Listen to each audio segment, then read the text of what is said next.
Ah, mais c'est mieux comme ça. Bonjour à tous, bonjour à toutes. Bienvenue dans ce deuxième épisode des Daily. Bonjour à toutes, bonjour à toutes. Bienvenue dans ce deuxième épisode des Monkey Pigeons. On est en 2016, vous achetez encore des jeux vidéo, vous achetez encore des figurines. Vous êtes un pigeon, je suis un pigeon. On va parler pigeons. Commençons dès aujourd'hui avec la pigeonnerie de la semaine.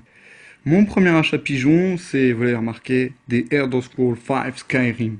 Oui, j'achète encore Skyrim, mais j'ai une excuse. C'est pas mon premier Skyrim. Le premier Skyrim, le CD a fondu.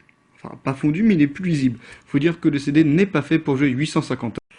Donc j'ai été obligé d'en racheter un. Et puis Skyrim, c'est... si vous n'avez jamais joué à Skyrim, déjà, bien votre grotte. Pas mal. Et ensuite, c'est le meilleur jeu de rôle de tous les temps. Il éclate tout. Je l'ai racheté. Bon, c'était 15 balles, mais de toute façon, je ne l'ai pas fini. Il fallait forcément que j'en rachète un pour pouvoir continuer parce que le CD ne fonctionne plus. Comme j'avais installé un bout sur la console, et il reste un bout sur le CD, ben, il arrivait à faire les deux, mais c'était vraiment pas viable. C'était bugué partout. Donc là, j'en ai un tout beau, tout neuf. Je peux pouvoir jouer pleinement.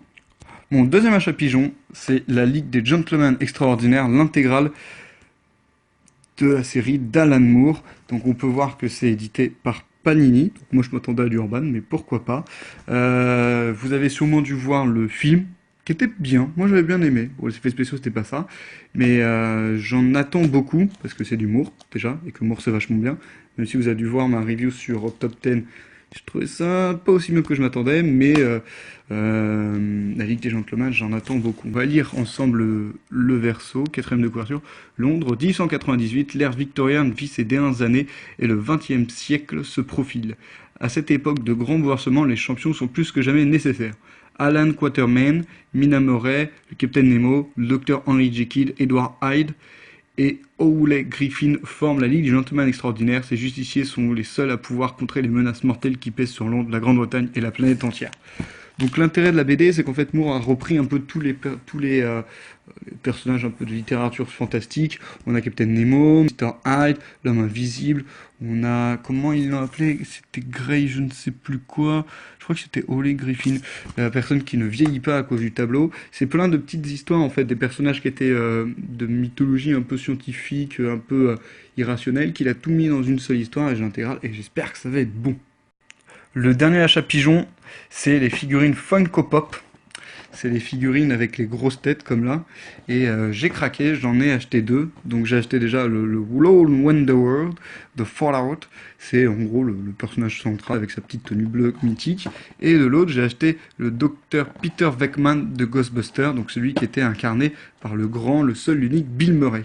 Je vais vous ouvrir ça, on va regarder ensuite. Alors, commençons avec le Lone Wanderer. Donc il a son petit flingue, je pense que c'est un flingue automatique 10.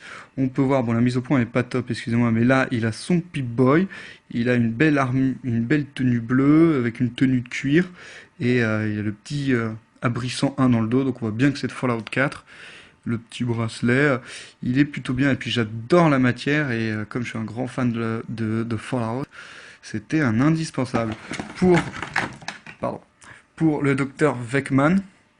Donc on a sa petite tête avec son début de calvitie comme il avait, le pistolet de Ghostbusters, lance-fusée, pas lance-fusée non, mais lance-effluve. On peut voir qu'ils ont refait le logo, alors attendez, je vais essayer de faire la mise au point, voir si ça fonctionne. Ah, malheureusement non, excusez-moi, mais le logo est parfaitement réussi pour un tout petit logo, et dans le dos il a son fameux, je sais pas comment on l'appelle, la grosse machine qui est nucléaire.